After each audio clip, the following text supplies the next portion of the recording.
día más, con la gracia del Señor, proseguimos el comentario del Catecismo de nuestra Madre, la Iglesia.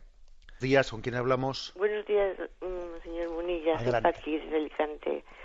Adelante. Es sobre tuve sed, me diste de beber, tuve hambre, todo esto, ¿no? Entonces yo hablé con usted el otro día, cogí un chico en acogida, entonces consulté con el vicario del obispo y con mi párroco, y me dijeron que el chico fuera porque me representaba ya un peligro para mi vida.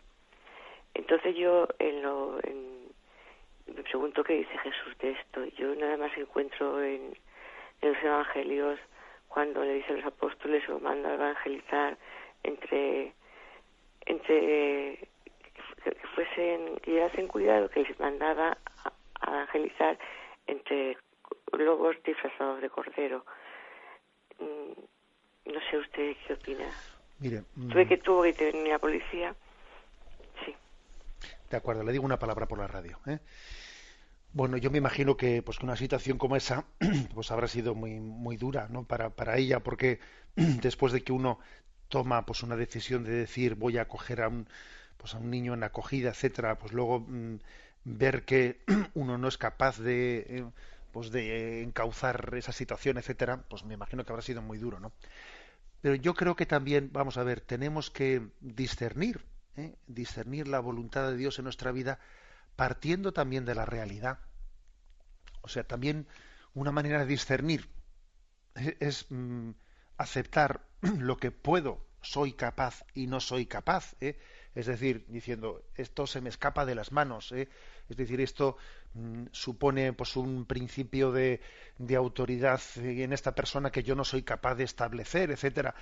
Yo queriendo ayudar, veo que no tengo, ¿no?, la capacidad suficiente para darle a este chico un principio de disciplina, etcétera. Y eso también es una manera de discernir la voluntad de Dios, ¿eh? La voluntad de Dios no coincide con lo más heroico. La voluntad de Dios coincide con el bien posible, ¿eh? El bien posible, ¿eh?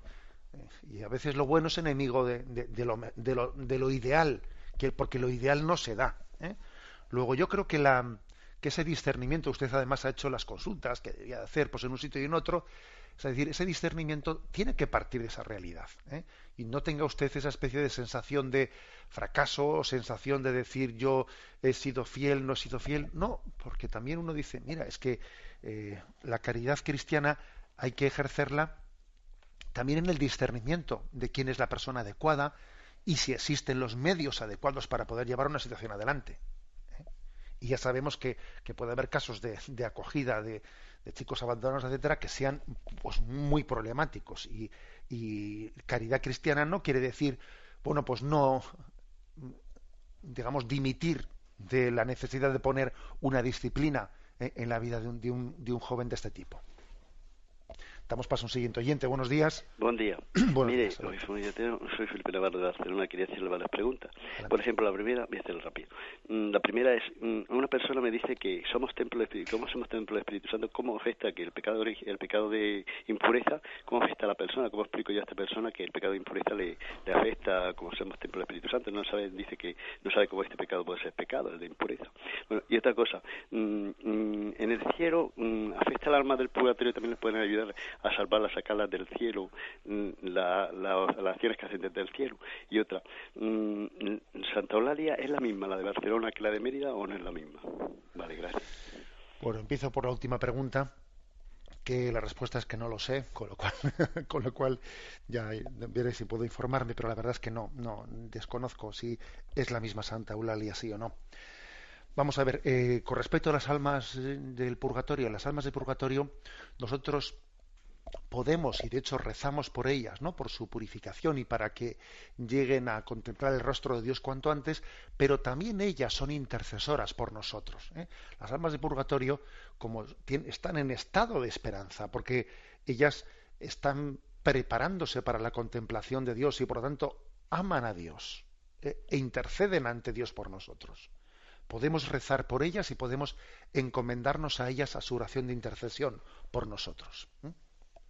y es un buen trato, entre comillas, no, perdón por la expresión, es un buen trato el de orar y recibir de ellas, orar por ellas y recibir de ellas también la oración de intercesión. Y con respecto a lo primero que decía, vamos a ver, es verdad que la Sagrada Escritura dice como argumento que respetemos la pureza, que respetemos la virtud de la castidad, porque somos templo del Espíritu Santo. Es decir, que yo creo que la manera de explicar esto, de entender por qué la impureza, ¿no?, pues es contraria al espíritu cristiano, porque parece que la impureza, todo lo que ello conlleva, ¿no?, es como si dijese, bueno, yo lo que hago con mi cuerpo no tiene que ver con mi alma. Total, mira, yo puedo tener, pues digamos lo importante es que yo pues tenga unos sentimientos de humildad, etcétera, aunque luego pues con mi cuerpo yo busque mis tubos de escape, etcétera, pero lo que ocurre con mi cuerpo no tiene que ver con mi alma, ¿no? A eso se refiere que hay que desenmascarar ese error, porque somos templo del Espíritu Santo no solo nuestra alma, nuestro cuerpo también es templo del Espíritu Santo. Es decir, estamos llamados todo yo, cuerpo y alma, a la santidad. Y la corporalidad es inseparable de la espiritualidad. En ese sentido yo insistiría de por qué la impureza es contraria a la santidad a la que el hombre ha sido llamado. Nuestro cuerpo está llamado a la resurrección. Por eso esa especie de decir, lo que yo hago con el cuerpo es como si fuese, ¿no?, una especie de tubo de escape que no compromete al alma del hombre. Claro que le compromete, porque no existe esa dualidad, ese dualismo entre cuerpo y alma. Damos paso a un siguiente oyente. Buenos días. Sí, buenos días. Sí. Mire, padre, quería, no sé, estoy muy angustiada, pero a ver si le concreto lo que le pido, la ayuda que le pido. Vamos a ver, tengo un hijo que ya le he consultado a usted varias veces y bueno, no practica la fe y todo eso y está fuera de la iglesia hace mucho tiempo.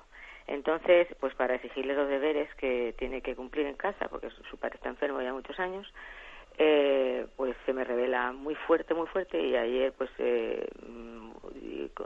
dijo una blasfemia fuertísima contra la Santísima Virgen, que quiero decirle a usted a ver cómo la reparo, qué acto de reparación hago yo, porque estoy súper angustiada. Como tengo Radio María, cuando yo estoy sola la tengo por toda la casa, pues todo el día. Cuando está alguien lo respeto a los demás y la tengo para mí sola, ¿no? Pues la forma que tiene de contestarme es que tú mamá no eres como nadie, tú estás con tus rollos, con tus cosas, en fin, y ya pues blasfemo contra la Santísima Virgen y eso. Y bueno, ya más que nada me inquieta a ver qué poder tiene Satanás con él, porque están rezando por él hasta en Alemania, que tengo una hermana que es como una amiga que es como una madre, que siempre rezando por él los rosarios y tal. Duerme debajo de un cuadro de grandes dimensiones de Jesús, con el pan y el vino, con rosarios puestos en la cama, en fin, rezando por él, amigas que tengo de Radio María, muchas, y nada, y cada vez se refugia más en Internet, en los juegos estos de estrategia, dice que eso no es nada, que eso no pasa nada, y ahí pasan las horas y las horas y las horas. Y bueno, estoy asustada, claro, porque soy yo la única que le puede aconsejar en casa. Así que le pedía su consejo, padre, y muchísimas gracias. Bueno, mire, usted dice que podría usted hacer como reparación por su hijo, etcétera, ¿no? Yo creo que la mejor reparación que usted puede hacer es ofrecerle en paz y en abandono el sufrimiento que tiene a Dios, porque me parece que ese es para usted el sacrificio más agradable a Dios. Usted sufre y tiene la angustia de ver que su hijo no va en ese camino liberador de Jesucristo, ¿no? Yo le diría, mire, vamos a ver, esa angustia tiene también, aparte de tener algo de amor santo de madre, también puede tener algo de angustia y de falta de confianza. Entonces, en esa mezcla que puede tener usted, ¿no?, de tener amor santo de madre que sufre por el hijo, pero mezclada también con una angustia de no confiar en los tiempos de Dios, etcétera, ¿no? Y no saber que Dios ama a su hijo más que usted y que por lo tanto también tiene que tener un acto de confianza, ¿no? Bueno, pues quizás el acto de reparación más perfecto es el de pedirle a Dios que usted purifique lo que tenga que purificar en su vida. Esa cierta angustia que pueda venir ya no del amor santo de madre, sino de falta de confianza en Dios y de abandono a su camino. Que seguro que eso siempre está un poco mezclado en nosotros.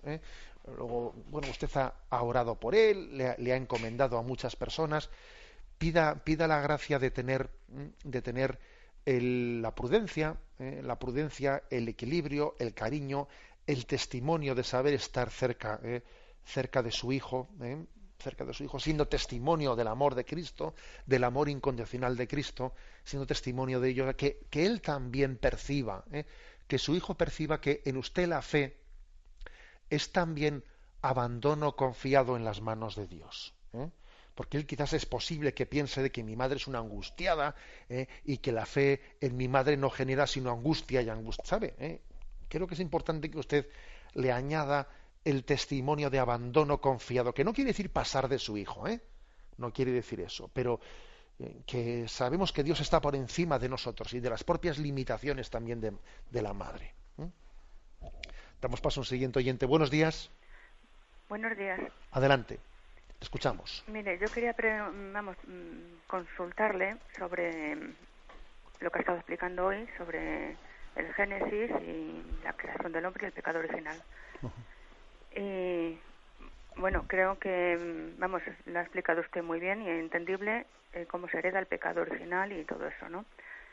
Pero yo quería consultarle cómo hay, porque yo he oído que hay por ahí unas teologías nuevas sobre la poligénesis.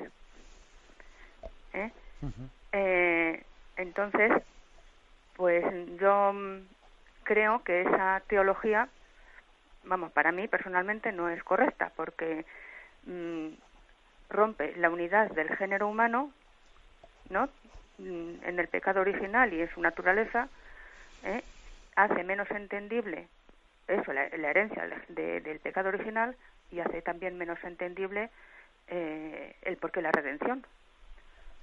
De acuerdo. ¿No? Y bueno, pues que yo veo que, no sé, la Iglesia no se ha manifestado como antes, ¿no? Pues eso no es correcto, o esto sí es correcto, pero yo veo que muchos hombres o un grupo de hombres no pueden haber pecado a la vez, y que rompe esa unidad de transmisión por generación.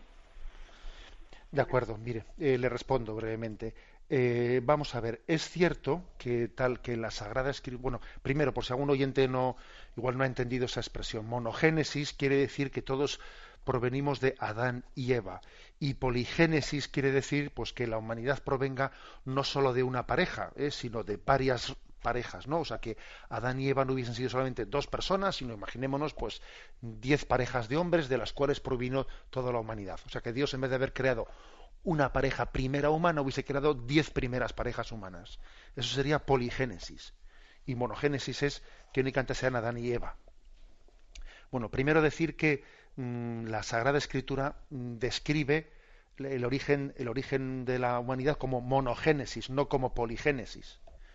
Segundo, decir que Pío XII, en la encíclica Humani Generis, fijaros, antes del Concilio Vaticano II, Pío XII, a la hora de hablar de este tema, él se inclina por, o sea, afirma que nosotros, ¿no?, partimos de la monogénesis, primero porque es la Sagrada Escritura, la afirma explícitamente, y segundo por todos los argumentos que usted ha dicho, pues porque es más fácil de explicar como la transmisión del pecado original habiendo partido de una pareja que de 10.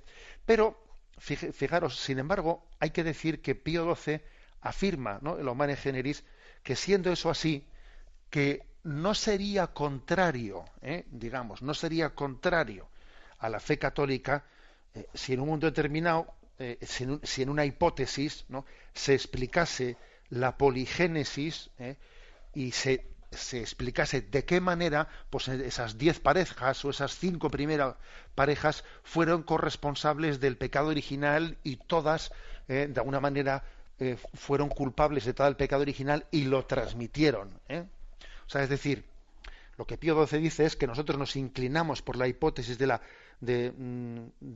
teoría de la monogénesis, pero que no sería imposible que la poligénesis fuese compatible con la fe católica si Bueno, si se explicase de qué manera esas 3, 4, 5 o 6 parejas humanas primeras fueron cómplices del mismo pecado personal.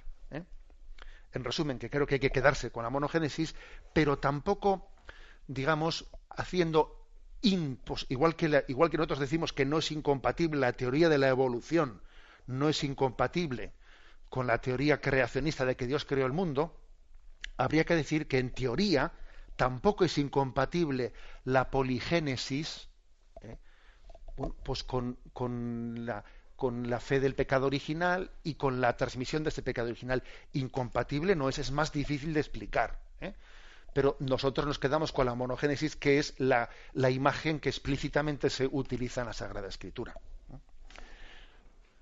La bendición de Dios Todopoderoso, Padre, Hijo y Espíritu Santo, descienda sobre vosotros. Alabado sea Jesucristo.